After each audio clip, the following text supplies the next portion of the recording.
Ona jeszcze nie mówiła do Duszka, ale mogą podstawić prędzej.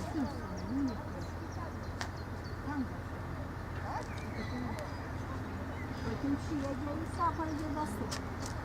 Ja idę do szerokiej drogi, a będziesz na mnie to zadzwoń. Ja. No ale ja bym chciała wiedzieć z 5 godzin, 5 godzin przed tym. No ale ty na Poczekaj, bo ty już... No poczekaj, ty już...